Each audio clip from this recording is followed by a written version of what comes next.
दोस्तों, प्रकृति ने हमारे शरीर को 5 तत्वों से बनाया, लेकिन कलयुग के इंसानों ने उसमें एक तत्व और अधिक कर दिया, और वो है पैसा। पैसों से सब चीजें नहीं खरीदी जा सकती, लेकिन पैसों से बहुत कुछ खरीदा जा सकता है। एक संत प्रवचन दे रहे थे कि पैसों के पीछे मत भागो, ये माया का दलदल है, और इस माया के दलदल में जो फंस गया तो वह पूरी जिंदगी दुखी रहता है। और वहां बैठे सभी लोग इसी बात पर तालियां बजा रहे थे। उन्हें ये बात नहीं पता थी कि यह संत इसी बात को बोलने के लिए पैसा लेता है। यही तो माया का खेल है, जो कि इस दुनिया में बहुत कम लोग इस बात को जान पाते हैं, और जिसने जान लिया उसको इस माया ने बुलंदियों की चोटी पर पहुंचा दिया। दोस्तों, आज के समय में पैसा कमाना जितना मुश्किल नहीं है, उससे भी ज्यादा मुश्किल है पैसों को संभाल कर रखना। इस दुनिया में बहुत लोग ऐसे होते हैं जिनके पास कुछ पैसा क्या आ जाता है, वो लोग घमंड में हो जाते हैं। वो लोग पैसों के नियम को जानते ही नहीं है। आपने ध्यान दिया होगा कि सरस्वती की तस्वीर हमेशा बैठी होती है और लक्ष्मी की तस्वीर सीधी रहती है।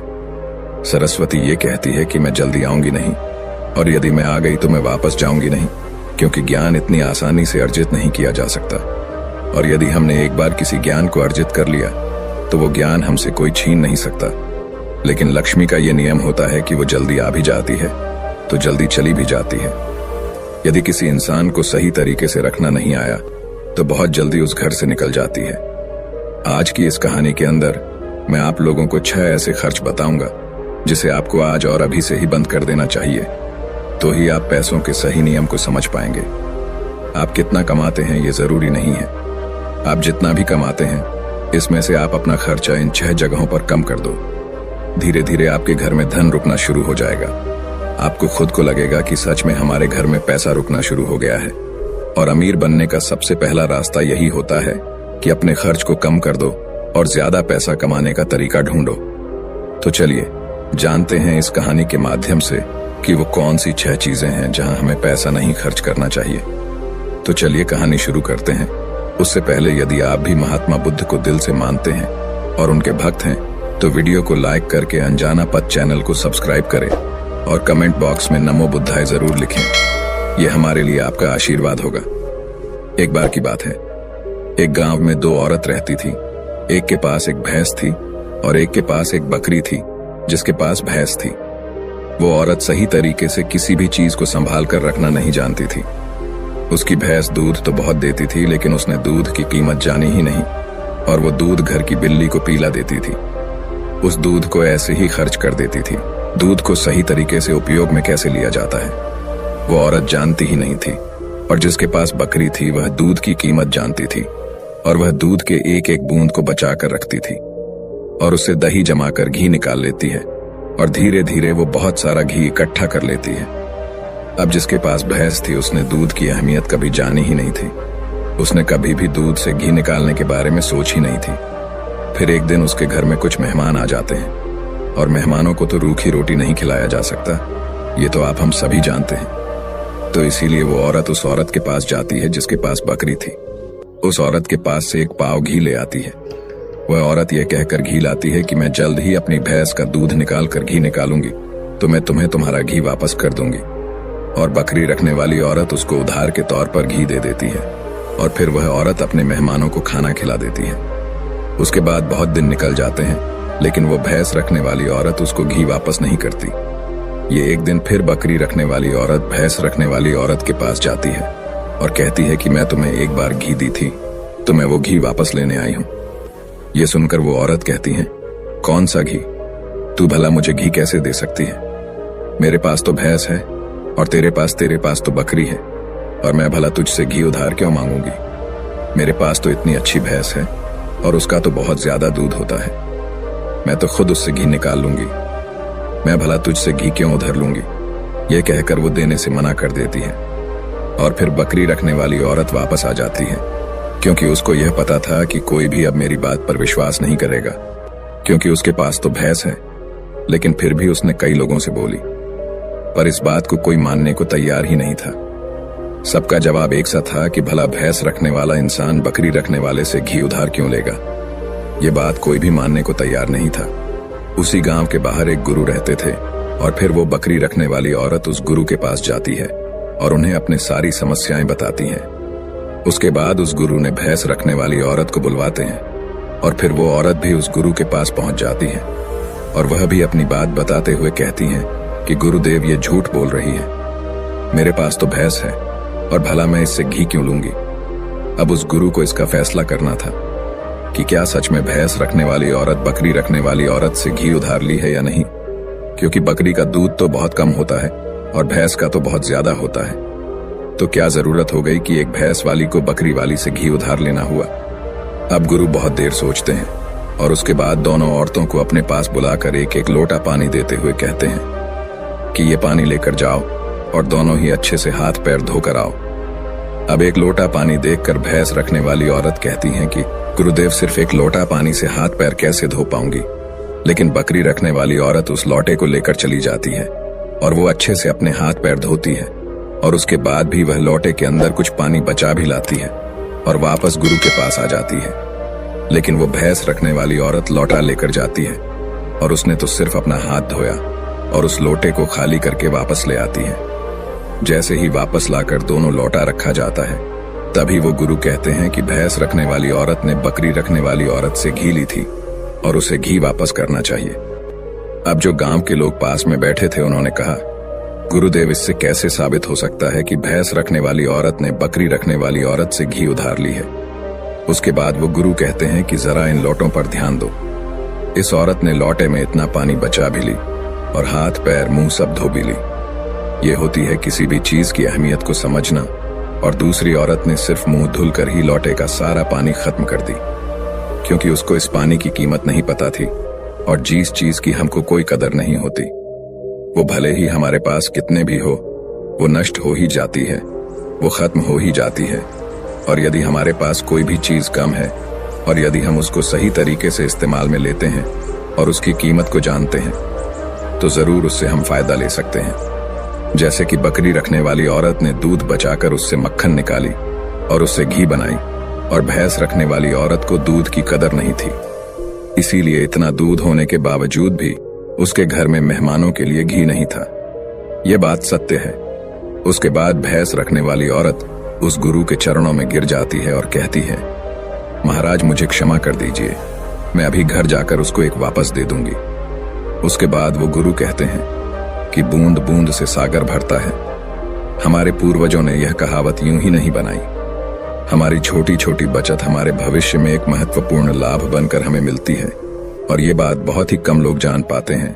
और यही बात हमारे घर में लक्ष्मी पर लागू होती है। यदि हम लक्ष्मी को बचाएंगे तो वही लक्ष्मी हमें भविष्य में अधिक लाभ बनकर मिलेगी।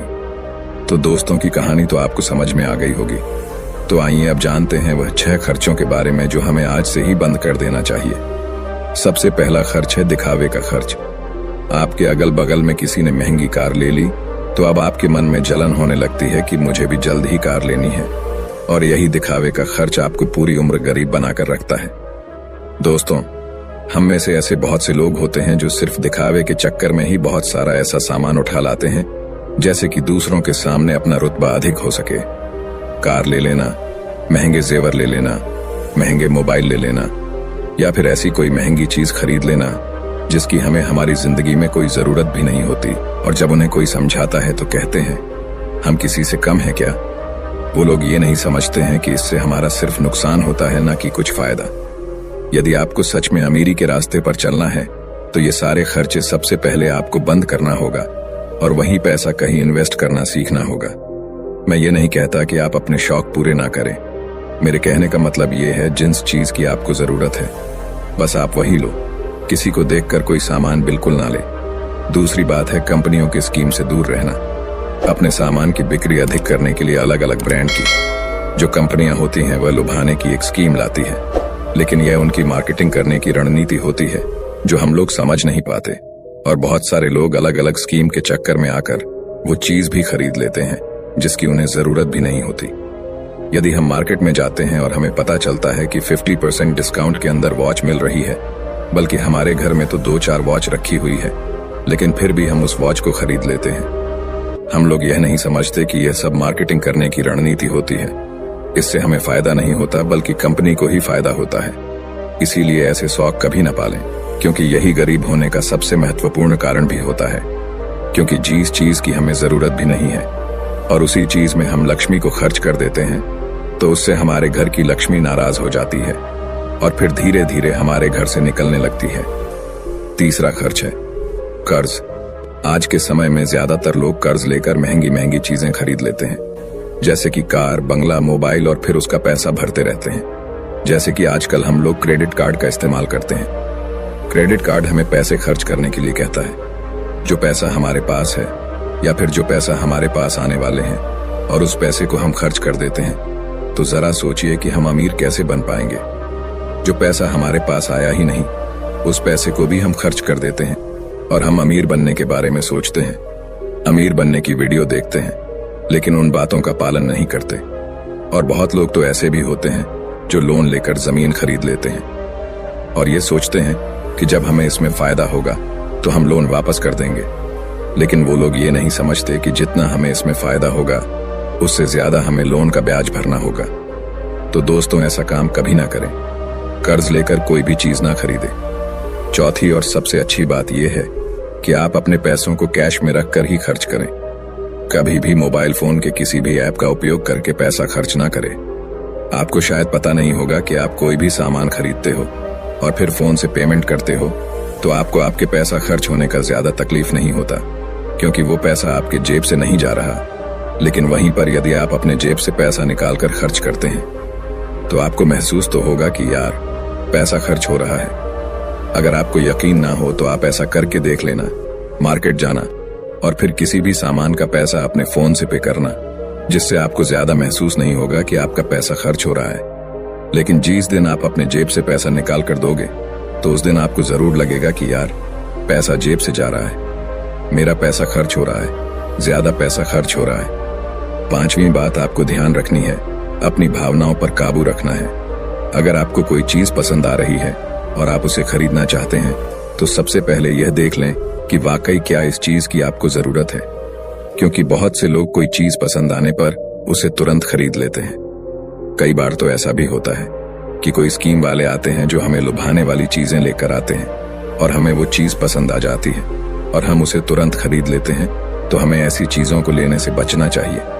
हमें ऐसी चीज नहीं लेनी चाहिए, बल्कि हमें सिर्फ ऐसी ही चीज लेनी चाहिए जिसकी हमें जरूरत हो। छठी और आखिरी बात यह है कि कभी भी कोई भी शौक न पालें।